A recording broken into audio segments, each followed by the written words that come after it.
Welcome to rational numbers between rational numbers. Now this is going to be an interesting lesson, and that's because for some of these there are an infinite number of correct answers, but there are also an infinite number of incorrect answers as well. So bear with me here. So I think what I'll do, just to make it maybe, okay, let's see how this is going to go. So what I need you to be able to do is give me three different numbers between the numbers that are given to you.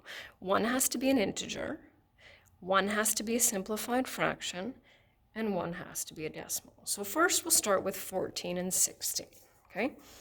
So 14 and 16, what's the integer that's between them? Well, there's only one option here, right?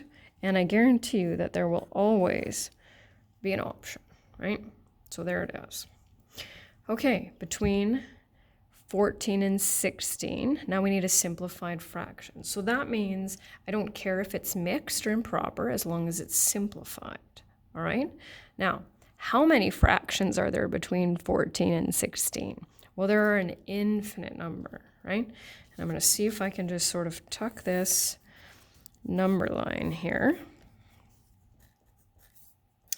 And I'm not looking for super complicated. Oh, I didn't realize that wouldn't fit. We'll just do it that way. There we go. Okay.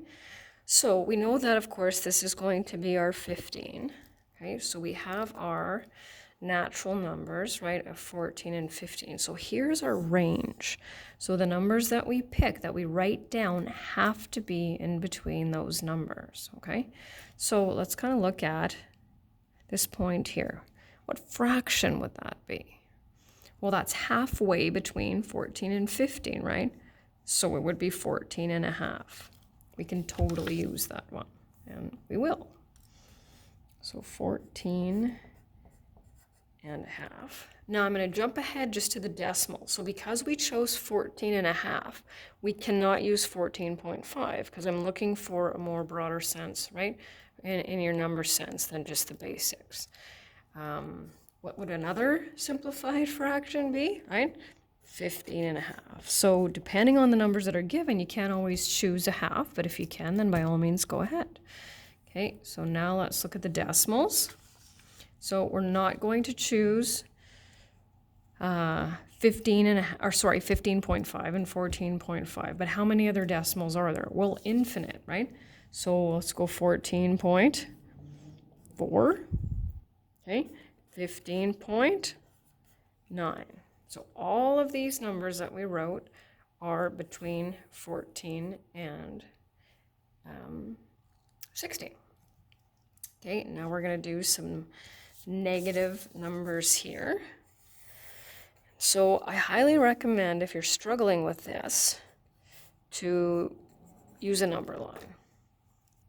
Just going to draw some stuff here. Let's just go like that so that you can kind of visualize it. So some students can do this without a number line, but figure out what works best for you. So, oh good, I just barely made it fit. All right. Oh, is it all blurry now?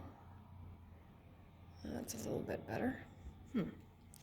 Okay, so there will always be an integer between the numbers that I give you. So you can see the dots are the numbers that I've given you, right? And then I put the integers on the number line. So the integer between negative 3.1 and negative 4.1 is negative 4. So we'll put that there. See if I can clear it up again there. Okay. And so let's just get thinking on those fractions, right? So we'll get thinking on those fractions. Can we use a half? Well, let's see if I can sneak that up there, right? Which half can I use? Where's the halfway point, right? Well, that would be negative 3 and a half. I can definitely use that one. Now I'm going to get a little bit more creative. So you can definitely pick any fraction in here, right? But let's try to pick one that's in here, right? So if we want to make sure, because it has to be less than that.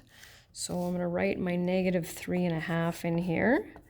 And then I'm going to write my negative 4, and we're going to need a fairly large denominator, right? I'm going to go with a 50.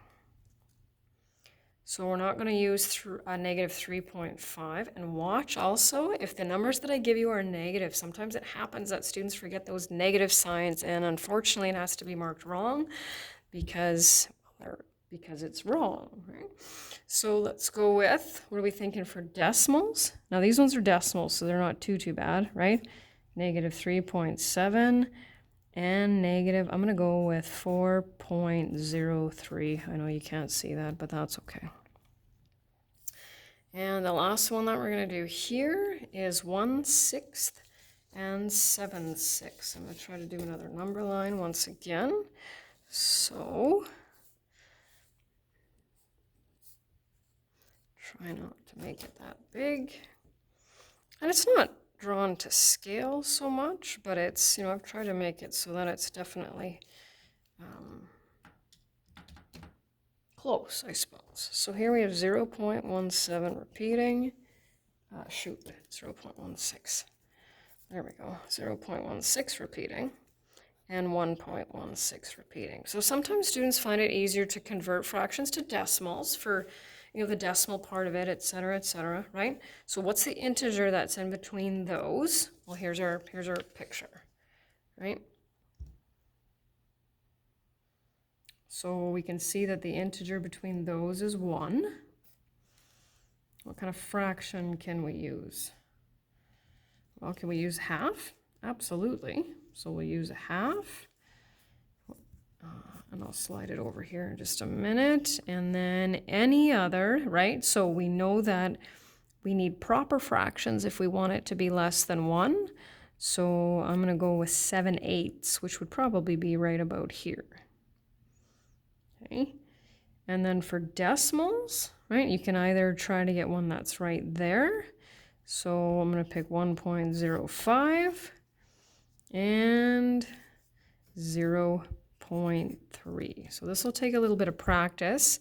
And even though I do post an answer key for these assignments, these are the ones that I usually end up having to go around and check myself. So make sure that you have somebody check your work for these ones before you write the quiz.